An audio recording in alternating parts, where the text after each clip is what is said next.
श्री श्री श्री सद्गुरू बसवारूढ महास्वामीजी मठातर्फे श्री सद्गुरू बसवारूढ महास्वामीजींच्या सुवर्ण महोत्सवी समाधी वर्षानिमित्त 26 ऑगस्ट ते 1 सप्टेंबर दरम्यान आयोजित अतिरुद्र स्वाहाकारात हविर्द्रव्यांच्या 24,74,329 आहुत्या अर्पण केल्या जाणार आहेत। या दरम्यान 121 पुरोहितांकडून रुद्राची तब्बल 14,641 आवर्तने होणार आहेत, अशी माहिती मठाधिपती शिवपुत्र महास्वामीजी यांनी दिली। विश्वशांती व धर्मजागृतीसाठी श्री श्री सद्गुरू बसवारूढ महास्वामीजी मठ ट्रस्टतर्फे 7 दिवसांचा महाकल्याणकारी अतिरुद्र स्वाहाकार विमानतळापाठीमागील कस्तुरबा नगर येथील मठात करण्यात येत आहे। तूप, समिधा, काळे तीळ, साळी, सातू, लाकूड, तीळ आदी हविर्द्रव्यांच्या आहुती अर्पित केल्या जाणार आहेत। यात श्री अतिरुद्र मंत्राने अभिमंत्रित 11,000 रुद्राक्ष वाटप, गोशाळा पूजन, मातृशक्ती पुरस्कार, आदर्श प्रशासकीय अधिकारी पुरस्कार, जीवनगौरव पुरस्कार, बसवज्योती पुरस्कार, धर्मसभा आदी धार्मिक कार्यक्रम होणार आहेत।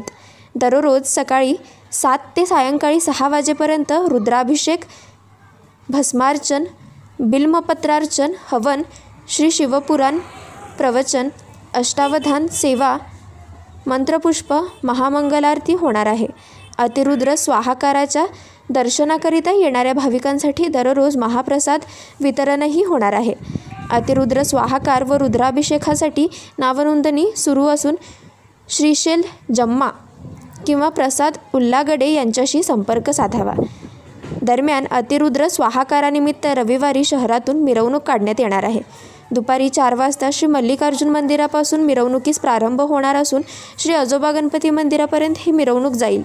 यानंतर वाहनांनी मिरवणुकीत सहभागी भाविक नई जिंदगीपर्यंत जाणार असून येथील सितारा चौक ते श्री सद्गुरू बसवारूढ महास्वामीजी मठापर्यंत ही मिरवणूक काढण्यात येणार आहे। या मिरवणुकीत आणि अतिरुद्र स्वाहाकारात भाविकांसाठी मोठ्या संख्येने उपस्थित राहावे। या मिरवणुकीत आणि अतिरुद्र स्वाहाकारात भाविकांनी मोठ्या संख्येने उपस्थित राहावे असे आवाहन मठाचे संस्थापक ईश्वरानंद महास्वामीजी यांनी केले आहे। दररोज होणार कुंकुमार्चन। अतिरुद्र स्वाहाकारादरम्यान 26 ऑगस्ट ते 1 सप्टेंबरपर्यंत दररोज सकाळी 9 ते 10 वाजेपर्यंत कुंकुमार्चन करण्यात येणार आहे। याकरिता भाविकांसाठी 5 क्विंटल कुंकू आणण्यात आले आहे। कुंकुमार्चन आणि महाप्रसादासाठी महिला भाविकांनी उपस्थित राहावे असे आवाहन करण्यात आले आहे।